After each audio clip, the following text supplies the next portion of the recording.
Tinukoy ng Regional Investigation and Detection Division ng Police Regional Office 2 o PRO2 sa pamamagitan ni Police Colonel Arbel Merculo na pangunahing person of interest o POI sa kasong pagpaslang kay dating Apari Vice Mayor Romel Alameda at sa 5 pang kasama nito na si Apari Mayor Brian Dale Chan.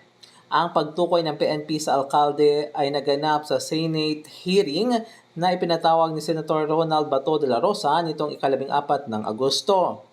Sa pagpupulong ay idinetalye ng kapulisan ang mga bagay na nag-uugnay para maging isa si Mayor Chan na maging person of interest sa kasong pagpatay sa Apari 6.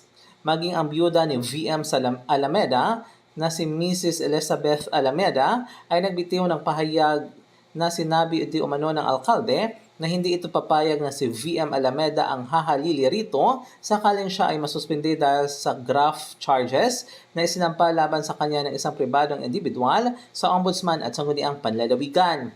Maging ang asta at gawi ng mga pribadong bodyguards ng alkalde ay napuna sa naganap na hearing na kitaan kasi ni Senator De La Rosa at Senator Raffy Tulfo ng irregularidad sa mga ito tulad ng paghawak ng long firearms na mariing ipinagbabawal ng batas.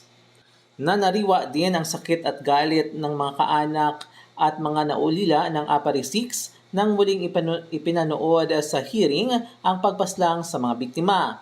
Isa ring executive session ang naganap upang idetalye naman ng PNP Nueva Vizcaya ang kanilang ginawang investigasyon sa naganap na insidente. Umaasa naman ang kampo ng mga kaanak ng Apari 6 na higit nalilinaw ang tunay na naganap sa pagpaslang sa grupo ni VM sa Alameda sa darating na ika-22 ng Agosto taong kasalukuyan para sa pangalawang pagdinig ng kaso.